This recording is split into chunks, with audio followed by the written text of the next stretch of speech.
Assalamualaikum warahmatullahi wabarakatuh. Berjumpa lagi berjumpa bersama saya Arif Ang.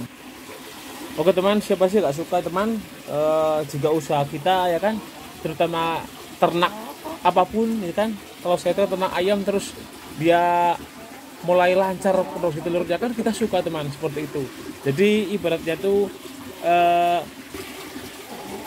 telur lancar, pendapatan juga lancar, seperti itu teman. Jadi kan kalau kita ternak terus ayamnya sering bertelurnya lagi musim dia aktif bertelur, kita kan senang teman.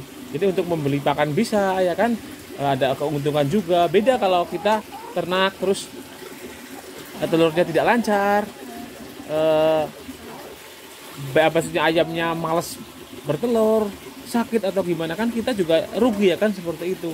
Jadi alangkah baiknya selain berternak kita juga harus sering-sering ngasih pakanan yang sehat untuk ayamnya, obat juga ya kan, supaya kita dalam berternak tidak merugi, seperti itu teman. Satu demen teman kalau ternak seperti ini, entah itu bebek, ayam ya kan, kalau udah mulai ada bertelur ya kan, saya suka ya kan. Jadi saya gak bingung untuk membeli pakan selanjutnya. Juga kalau kita untung itu lebih suka lagi, seperti itu teman. Jadi alangkah baiknya itu kalau kita berternak ayam, alangkah baiknya kita bisa mensiasati teman, bagaimana caranya untuk uang hasil ternak kita diputar teman, seperti itu. Jadi pada saat kita membeli pakan terus ayamnya tidak bertelur, kita tidak ambil dari uang ibaratnya tabungan kita harus pintar memutar otak untuk gimana caranya biaya pakannya itu dari ayam untuk ayam, seperti itu teman. Misal kalau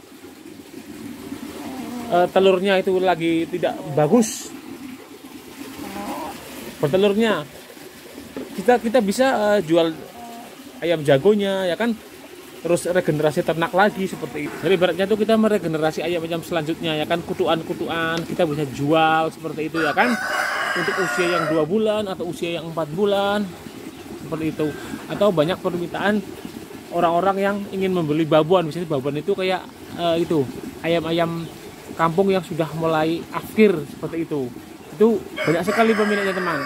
Jadi jangan sampai itu kita beternak itu jangan sampai rugi. Biasanya kerugiannya seperti itu teman, kita menghabiskan, ambil dari uang tabungan kita untuk beli pakan terus, tetapi pemasukan dari ternak itu tidak ada sama sekali, itu kita yang bangkrut atau kita yang rugi.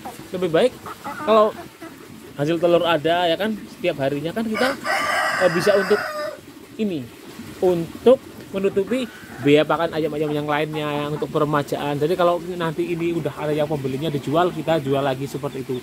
Jadi dipisah antara uang untuk ternak dengan uang sendiri. Kalau kita sisa baru kita tabung sendiri. Kalau bisa itu kita bisa ya teman, mematok lah untuk biaya pakan untuk ayam segini itu kira-kira berapa gitu teman. Jadi kita bisa mengira-ngira kalau nanti ada penurunan produksi misal telur, seperti itu. Karena kan ini jenis ayam kampung asli ya teman, bukan kup, bukan ayam ibaratnya basicnya ayam petelur itu bukan, karena dia itu basicnya itu ayam kampung. Jadi ada nalurinya itu dia mengerami telurnya, seperti itu teman, jeda, seperti itu. Jadi meskipun di kandang baterai ini dia bisa bertelur, tapi dia itu ada jedanya, beda sama ayam red ataupun ayam negeri yang lain lah, seperti itu. Dia tetap, karena dia udah dibuat untuk petelur. Kalau ayam kampung kan tidak, seperti itu. Jadi kita harus benar-benar mensiasati. Kalau teman-teman ingin beternak ayam kampung, jadikan petelur seperti ini ataupun jadikan penggemukan seperti yang tadi saya bilang teman. Pastilah semua orang kan ingin mempunyai usaha sendiri ya kan. Ya mungkin kayak bosen bekerja terus kan, dia ibaratnya nggak mau disuruh-suruh atau ditarget lah. Kalau bekerja kan biasanya kan ditarget gimana lah. Kalau usaha kita sendiri yang menarget ya kita sendiri teman. Gimana caranya dia bisa menghasilkan telur, kita bisa memutar otak untuk kembali, ibaratnya memutar uang kita untuk memberi makan ayam-ayam kita, kan kita yang harus pinter-pinter menargetkan gitu teman. Jadi kita beratnya kalau kita belajar berternak sedikit, kita teman akan utaknya itu akan mampu ibaratnya. Kita harus bisa jadi bisa mengolah uang teman, yang dulunya memang 10.000 kita mengharapkan, tapi dari 10.000 yang kita punya itu kita bisa olah teman, diolah sendiri, bisa buat beli pakan, terus menghasilkan uang berapa itu kita bisa teman kalau belajar beternak seperti ini. Teman-teman kalau nanti udah coba belajar beternak, mungkin udah tahu teman, cara memutar uang dari 10.000 jadi 12.000 ataupun 15.000. Memang tidak langsung melejit teman, tapi ada step by step lah, ada alurnya, itu lebih asik teman, seperti itu. Intinya itu belajar dikit-dikit dulu teman, yang penting jangan sampai rugi lah. Jadi untuk biaya pakan supaya kita tidak membebani kita loh, biaya pakannya tidak membebani kita. Jadi kita tuh beternaknya tuh ya damai. Kadang tuh beternak tuh kita cuma memberi makan terus nggak ada pemasukan sama sekali, itulah kita yang rugi sia-sia. Lebih baik diberhentikan, stop aja. Tapi kalau kita udah memberi pakan terus ayamnya juga menghasilkan, ada pendapatannya dari menjual ayamnya, itu kita lebih asik beternaknya, seperti itu. Jadi ada rasa suka lah, seperti itu teman. Jadi biarpun rezekinya sedikit, kalau ternak milik kita sendiri atau usaha milik kita sendiri itu rasanya itu ada keistimewaan tersendiri teman. Jadi berkah lah, seperti itu. Jadi kan nanti kita bisa berpikir otaknya. Jadi saya tuh tidak cuma berternak saja ya kan. Jadi dari kotoran ternaknya ini, karena saya kolamnya, maksudnya kandangnya di atas kolam seperti ini, kita bisa sambil ternak, ada budidaya ikan di bawahnya. Jadi ada simbiosis seperti itu aman, mutualisme lah seperti kira-kiranya. Jadi kandangnya selalu bersih ya kan, kotorannya bisa kita ibaratnya bersihkan, dicemplungkan ke kolam juga tidak menimbulkan bau sama sekali. Karena di sini kolamnya kan saya dari irigasi sawah, airnya mengalir terus. Jadi kalau kolam tenang tidak ada pergantian air ini tidak direkomendasikan, maksudnya tidak direkomendasikan beternak ayam ataupun bebek karena sangat bau sekali. Harusnya airnya mengalir seperti ini.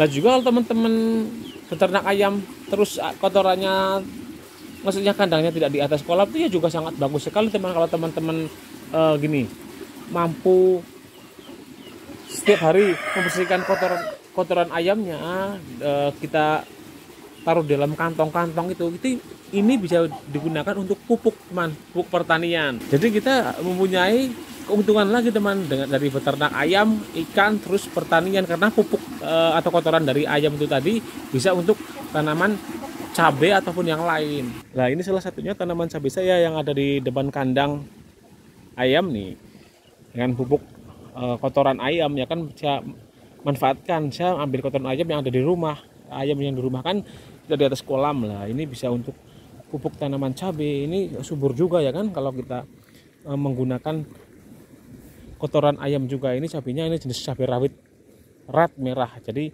kita usahanya tuh jadi ada 3 seperti itu.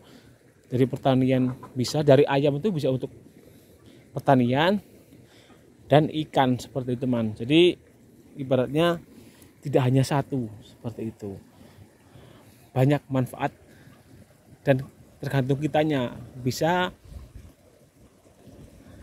mencari waktu ataupun berdaya yang ada untuk usaha yang lainnya seperti itu teman. Dari kotoran bisa untuk jadikan pertanian seperti ini. Jadi tidak ada hal yang sia-sia teman, yang penting ada niat dan usaha. Jadi kan hasilnya lancar, ayam juga selalu senang, sehat ya kan, karena kita berikan pakanan yang kayak nutrisi, terus kita sering dikasih obat juga ya kan. Jadi ada perawatannya lah seperti itu, ada chemistry-nya antara peternak dan binatangnya, itu wajib sekali teman, seperti itu. Jadi ini teman, sharing-sharing dari saya tentang peternak dan juga pertanian saya ataupun perikanan saya teman. Jadi ibaratnya tuh hasilnya lancar, pendapatannya ikut lancar seperti itu. Jadi ini teman, kira-kira sharing-sharing dari saya. Jadi kalau suatu saat teman-teman ingin beternak ayam di atas kolam ataupun tidak, itu bisa, ya ibaratnya tuh contoh kecil seperti ini teman. Jadi beternak itu tidak harus langsung banyak, tapi sedikit dulu. Karena kalau kita dari sedikit dulu, kita sudah tahu takaran pakannya, sudah tahu ibaratnya tingkah laku ayamnya, ya kan? Sudah tahu cara mengobatinya kalau dia sakit, ataupun kita tahu cara perawatan yang baik pada ayamnya kalau kita belajar sedikit demi sedikit. Jadi tidak langsung banyak supaya kita tidak kagok seperti itu, teman. Oke teman, ini aja kira-kira dari saya tentang peternakan ayamnya. Oke, saya akhiri. Wassalamualaikum warahmatullahi wabarakatuh. Salam sukses para peternak Indonesia.